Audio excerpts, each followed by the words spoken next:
4-0 গোলে চেন্নাইকে হারিয়ে গ্রুপ জমিয়ে দিল কিন্তু ইস্টবেঙ্গল। সুপার কাপের আজকের নিজেদের দ্বিতীয় ম্যাচে মাঠে নেমেছিল ইস্টবেঙ্গল এবং চেন্নাইন এফসি, যেখানে চেন্নাইকে কিন্তু ইস্টবেঙ্গল 4-0 গোলে হারিয়ে দিয়েছে। একতরফা ম্যাচ যাকে বলা যায়, সেই ব্যাপারেই একটু আলোচনা করব আপনাদের সামনে। খেলা কতটা কি ভালো হলো, কোথায় কি ভুল হলো, এই নিয়ে একটু আলোচনা করব। আগে আপনাদের সামনে আজকের প্লেয়িং 11 কী ছিল। অস্কার ব্রুজো, ইস্টবেঙ্গলের কোচ অস্কার ব্রুজো ইস্টবেঙ্গলের প্লেয়িং 11-এ কাকে কাকে রেখেছিল সেটা আগে বলে নিই। গত ম্যাচের ভুল কিন্তু অস্কার ব্রুজো করেননি। 3 কাঠির তলায় কিন্তু দেবজিৎ মজুমদারকে এই ম্যাচে কিন্তু রাখেননি অস্কার ব্রুজো।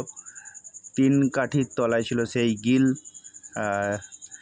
গিলের সাথে আর যারা ছিল প্লেয়িং 11-এ তারা হচ্ছে Miguel, Rashid, Saul Crespo, Anwar, Bipin Singh, Mahesh, Rakib, Joy Gupta, Hamid, শিবলে। তো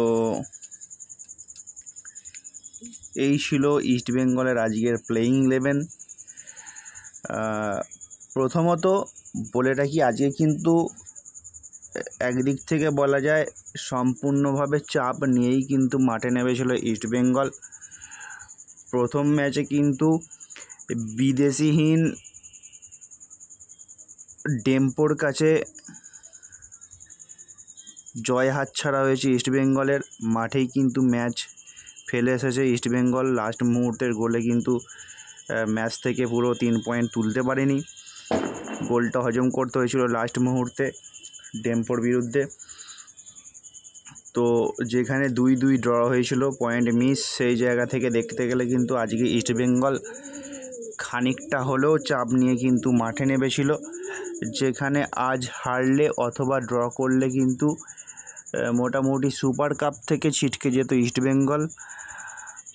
সেই জায়গা থেকে যখন খেলা শুরু হয় তখন কিন্তু চেন্নাই এবং ইস্টবেঙ্গলের মধ্যে যে খেলা ফার্স্ট হাফে প্রথম থেকেই আমি দেখেছিলাম, প্রথম 25 থেকে 30 মিনিট কিন্তু খেলা সেইভাবে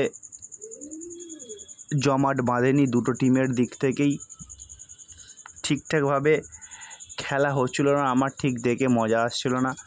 প্রথম মনে হচ্ছিল না কোনো ভালো টিম খেলছে প্রথম 25 থেকে 30 মিনিট, যেখানে কোনো সেইভাবে সুযোগ তৈরি হচ্ছিল না। দুটো টিমের ক্ষেত্রেই কিছু মিস পাস ছিল, বেশি মিস পাস ছিল কিন্তু চেন্নাইয়ের। তো তারপরে কিন্তু গোল আসে 35 মিনিটে। যেই 35 মিনিটের গোলটা কিন্তু সম্পূর্ণভাবে ইস্টবেঙ্গলকে ঘুরিয়ে দেয়। ইস্টবেঙ্গলের খেলার যে মুড, খেলোয়াড়দের মোটিভেশান পুরো চেঞ্জ করে দেয় প্রথম গোলটা আসে কিন্তু 35 মিনিটে। তারপরে গোল আসে 39 মিনিটে। 39 মিনিটে গোল করে কিন্তু বিপিন সিং।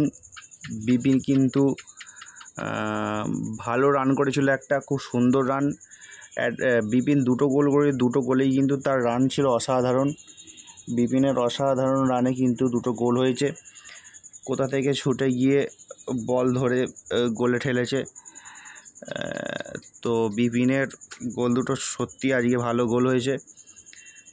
39 মিনিটে বিপিনের ভালো রান ও অসাধারণ ফিনিশ গোল বিপিনের। সেই জায়গাতে কিন্তু 35 মিনিটে যেখানে 1-0 হয়ে যায়, ইস্টবেঙ্গল 1-0 এগিয়েছিল, সেই জায়গা থেকে দাঁড়িয়ে কিন্তু 39 মিনিটে 2-0 হয়ে যায়। তারপরে কিন্তু ইস্টবেঙ্গল টিম আস্তে আস্তে খোলস ছেড়ে বেরোতে থাকে। অ্যাটলিস্ট 35 মিনিটের প্রথম গোলটার পর থেকে কিন্তু ইস্টবেঙ্গল আস্তে আস্তে খোলস ছেড়ে বেরোনো স্টার্ট করেছিল। বেশ কয়েকটি আক্রমণ তুলছিল। তো 4 মিনিট 35 মিনিটের পর 4 মিনিটের মাথায় অর্থাৎ 39 মিনিটে আবার গোল বিপিন সিংয়ের। তো তারপরে কিন্তু 2-0 নিয়েই খেলা চলছিল ইস্টবেঙ্গলের 45 মিনিট, অর্থাৎ ফার্স্ট হাফ যখন এক্সট্রা টাইমে গড়ায়। ফার্স্ট হাফের এক্সট্রা টাইমে কিন্তু জাস্ট শুরুতেই অর্থাৎ 46 মিনিটেই কিন্তু বিপিনের আবার একটা অসাধারণ রান এবং আর একটা অসাধারণ গোল বিপিনের। তো সেই জায়গাতেই কিন্তু ফার্স্ট হাফেতেই কিন্তু ইস্টবেঙ্গল 3-0 এগিয়ে যায়। 3-0 এগিয়ে যায় কিন্তু ফার্স্ট হাফেই।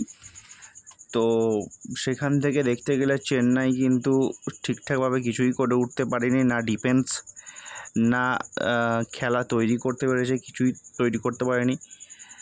3-0 ব্যবধানে এগিয়ে থেকে কিন্তু ফার্স্ট হাফ শেষ করে ইস্টবেঙ্গল। তারপরে কিন্তু সেকেন্ড হাফের শুরু থেকে আক্রমণের পর আক্রমণ করতে থাকে ইস্টবেঙ্গল। অনেক সুযোগ মিস করেছে, বেশ ভালো কিছু সুযোগ মিস করেছে। বার পোস্টে বল লেগেছে, গোল হয়নি। তো সেই দিক থেকে দেখতে গেলে চেন্নাইয়ের প্লেয়াররা ঠিকঠাকভাবে সুযোগ তো তৈরি করতেই পারছিল না, মাঠে খালি উল্টে পাল্টে পড়ে যাচ্ছিল। তো মিস পাস করছিল, অনেক উল্টোপাল্টা বল বাড়াচ্ছিল, যেটা ইস্টবেঙ্গলের প্লেয়ারদের পায়ে চলে যাচ্ছিল বলগুলো। তো সেকেন্ড হাফের শুরু থেকে কিন্তু প্রচুর আক্রমণ করেছে ইস্টবেঙ্গল। যে ফরেনাররা রয়েছে ইস্টবেঙ্গলের, মিগুয়েল বলুন, রাশিদ বলুন, হামিদ বলুন, এরা মোটামুটি ভালোই প্লেয়ার। রাশিদ বলুন, এরা কিন্তু ভালোই প্লেয়ার, মোটামুটি প্লেয়ার অনুযায়ী ভালো আক্রমণ করছিল, কিন্তু গোল কিছুতেই আসছিল না। ওই 3-0 নিয়েই কিন্তু এগোচ্ছিল। তো খেলা 90 মিনিট পর্যন্ত 3-0 ছিল। যখন তারপরে কিন্তু চেঞ্জেস আছে, হাফ টাইমের পর চেঞ্জেস আছে, হিরোসিকে নামানো হয়। অস্কার ব্রুজো কিন্তু হিরোসিকে নামায় এবং 90 মিনিট পর্যন্ত খেলার পর 3-0 নিয়ে এগিয়ে যাচ্ছিল। এক্সট্রা টাইমের খেলা চলছিল, কিন্তু ঠিক সেই সময় 94 মিনিটের মাথায় 93 মিনিট কত সেকেন্ড, যাই হোক 94 মিনিটের মাথায় একটা পেনাল্টি পায় ইস্টবেঙ্গল। যে পেনাল্টিটা একটু বিতর্কিত সিদ্ধান্ত হয়েছিল। প্রথমে কিন্তু রেফারি পেনাল্টি দেয়নি, তারপরে কিন্তু কিছুক্ষণ পরে আবার পেনাল্টি দেয় এবং চেন্নাইয়ান খেলোয়াড়রা প্রোটেস্ট করার পরে সহ রেফারির সাথে মেন রেফারি কথা বলার পর কিন্তু রেফারি কিন্তু পেনাল্টির সিদ্ধান্তটাকে বহাল রাখে। তবে যদিও আমি মাঠে ছিলাম না, টিভিতে যতটুকু চেষ্টা করেছি দেখেছি, যতটুকু দেখে আমার মনে হয়েছে ওটা কিন্তু পেনাল্টি ছিল না। একটা গোল কিন্তু ইস্টবেঙ্গলকে গিফট করা হলো রেফারির দ্বারা। তো এই পেনাল্টিটা প্রাপ্য ছিল না ইস্টবেঙ্গলের, এটা কিন্তু ভুল সিদ্ধান্ত হয়েছে বলে আমার মনে হয়। এটা কিন্তু বলা যায় চেন্নাইয়ের কিছুটা হলেও ভাগ্য খারাপ। তো তারপরে কিন্তু এই 94 মিনিটে পেনাল্টি পায় ইস্টবেঙ্গল, যেটা বললাম 94 মিনিটে পেনাল্টি থেকে কিন্তু নিজের ফার্স্ট গোল করে হিরোসি, জাপানি খেলোয়াড় হিরোসি কিন্তু ইস্টবেঙ্গল জার্সিতে তার ফার্স্ট গোল করে ফেললেন পেনাল্টির মাধ্যমে। তো দেখা যাক আগামী ম্যাচ ডার্বি, কিছুদিন আগেই ডার্বি হয়েছে যেখানে মোহনবাগান ইস্টবেঙ্গলকে হারিয়ে দিয়েছে।